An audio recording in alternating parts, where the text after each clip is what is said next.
Hello जय श्री राम। आज जो आरएसआई इंडिकेटर की ऑनलाइन क्लासेस ली थी हमने हमारे क्लाइंट्स के लिए, उसका समराइज़ कर रहा हूँ पीपीटी के माध्यम से। आरएसआई इंडिकेटर क्या है? मोमेंटम इंडिकेटर होता है जो मार्केट की स्ट्रेंथ को दिखाता है, क्योंकि इसके नाम में ही लिखा हुआ है कि रिलेटिव स्ट्रेंथ इंडेक्स। ठीक है ना? कौन सा इंडेक्स या ऑप्शन या स्टॉक ओवरसोल्ड कंडीशन या ओवरबॉट कंडीशन में है, ये आरएसआई इंडिकेटर आइडेंटिफाई करना दिखाता है। आरएसआई इंडिकेटर की जो रेंज होती है 0 से 100 के बीच में होती है, और जो कैलकुलेशन होता है आरएसआई इंडिकेटर का 14 दिन जो 14 डेज की जो कैंडल्स होती है उसके अकॉर्डिंग होता है। ठीक है? खरीद और सेलिंग का दबाव, प्रेशर आरएसआई इंडिकेटर बताता है। ठीक है? आरएसआई इंडिकेटर क्या होता है? आरएसआई इंडिकेटर कैसे कैलकुलेट होता है, कैसे ओवरबॉट ओवरसोल्ड पहचानते हैं, ऑप्शन ट्रेडिंग में क्या उपयोग है, ये सारा इस पीपीटी में आपने इंक्लूड किया है। ठीक है? मोमेंटम इंडिकेटर तो बताता है मार्केट में बाइंग या सेलिंग है।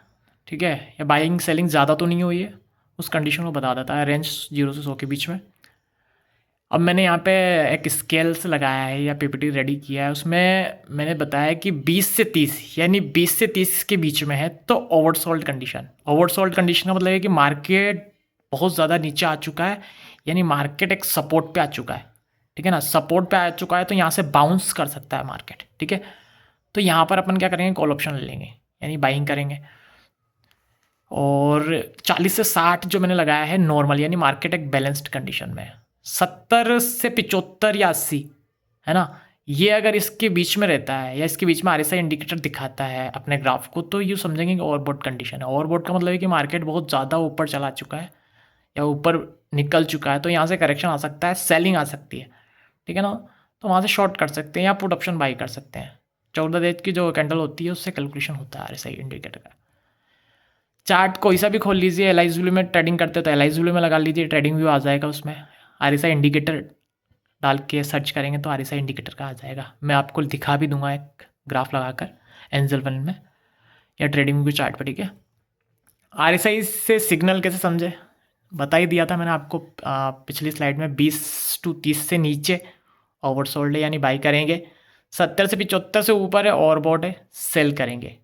है ना? 50 या आसपास से अप ट्रेंड, 50 के नीचे डाउन ट्रेंड। थोड़ा थोड़ा सा मोटा मोटा आइडिया दे देता हूँ। ऑप्शन ट्रेडिंग में उपयोग कैसे कर सकते हैं, कंडीशन दिखा रखी है आपको जैसे कि पहले बताया है उसमें। ठीक है ना? ओवरसोल्ड कंडीशन में क्या करना है, कॉल ऑप्शन उठा लेना है।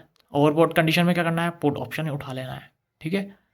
जो भी है, यहाँ पे एक एग्जांपल और लगा दिया है। मान लीजिए कि 25,700 सपोर्ट पर है, आरएसआई 28 आ रहा है, तो आप क्या समझेंगे, ओवरसोल्ड है। ओवरसोल्ड भी है, सपोर्ट भी है, तो क्या करेंगे, वहाँ से रिवर्सल हो सकता है, तो वहाँ पे कॉल ऑप्शन उठा लेंगे। जैसे मान लीजिए कि निफ्टी 26,000 पर चला गया है, रेजिस्टेंस पर है, और आरएसआई 75 है, 80 है, 85 है, तो बहुत ज़्यादा ओवरबॉट हो चुका है। तो रेजिस्टेंस सपोर्ट है ना, ये तो बता दिया आपको। लेकिन रेजिस्टेंस पे चला गया, आरएसआई भी 75 आ रहा है, 80 आ रहा है, 85 आ रहा है। ठीक है? तो आपको पुट ऑप्शन उठा लेना है, वहाँ से करेक्शन डेफिनेटली आएगा। इसके लिए सपोर्ट रेजिस्टेंस भी ज़रूरी है, वहाँ पे भी मार्क करना पड़ेगा आपको। ठीक है ना? कोई से भी 3 स्टॉक में लगा लीजिए या इंडेक्स में लगा लीजिए, है ना, वहाँ पे कंडीशन को बता देगा ओवरसोल्ड है और बॉट है। ठीक है ना? आरएसआई अकेला सिग्नल नहीं देता है, सपोर्ट रेजिस्टेंस के साथ मिलाकर यूज़ करते हैं तब जाके एक्यूरेसी मिलती है, साथ में मूविंग एवरेज और प्राइस एक्शन भी। ठीक है ना? उसी के साथ में अपन आरएसआई को देखेंगे, अदरवाइज पूरी श्योरिटी नहीं आएगी आपको उस ट्रेड के अंदर। ठीक है? तो मैं आपको एक चार्ट भी लगा के दिखा देता हूँ एक बार। जैसे ही मैंने आपके सामने चार्ट लगा रखा है, सपोर्ट और रेजिस्टेंस को यहाँ पर मार्क कर रखे हैं। अब सपोर्ट क्या होता है, सपोर्ट वो लेवल होता है जहाँ प्राइस गिरते गिरते रुक जाता है, जहाँ पर बायर्स एक्टिव हो जाते हैं, है ना, और प्राइस को ऊपर ले जाते हैं। यहाँ से मतलब अपनी भाषा में कहते हैं रिवर्सल, वहाँ से आ जाता है मार्केट के अंदर। जैसे मान लो कोई गेंद है ज़मीन पर गिरती है और नीचे की सतह पर जाके रुकती है, वो सपोर्ट होता है।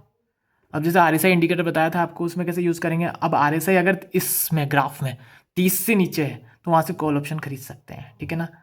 और रेजिस्टेंस क्या होता है, वो लेवल होता है जहाँ पर प्राइस ऊपर जाते जाते रुक जाता है, जहाँ पर सेलर एक्टिव हो जाते हैं और प्राइस नीचे गिरने लग जाता है, वो रेजिस्टेंस होता है। ठीक है? तो मैं आज जैसे आरएसआई इंडिकेटर लगा देता हूँ यहाँ पे जैसे इंडिकेटर पे गए और आरएसआई इंडिकेटर सर्च करते हैं यहाँ पर आरएसआई। ठीक है? आरएसआई सबसे पहले रिलेटिव स्ट्रेंथ इंडेक्स आया है यहाँ पे, ये लगा दिया है। ठीक है? और ये क्या है, ठीक है, अब देखिए आप, ठीक है ना, और आप यहाँ चार्ट में देखिए, कंडीशन देखिए एक बार, आरएसआई कितना दिखा रहा है, 49.10, यानी ये मैंने सपोर्ट मार्क कर रखा है अभी यहाँ पे बीच में, यानी मार्केट बैलेंस्ड कंडीशन में। अगर जैसे ही ये यहाँ आया तो कंडीशन क्या आ जाएगी, 30। RSI 30 के आसपास जाएगा। जैसे ही 30 के नीचे जाने लग गया, आप क्या करेंगे? क्या करेंगे आप? RSI अगर 30 के नीचे जाने लग गया तो आप एक बार क्या करेंगे?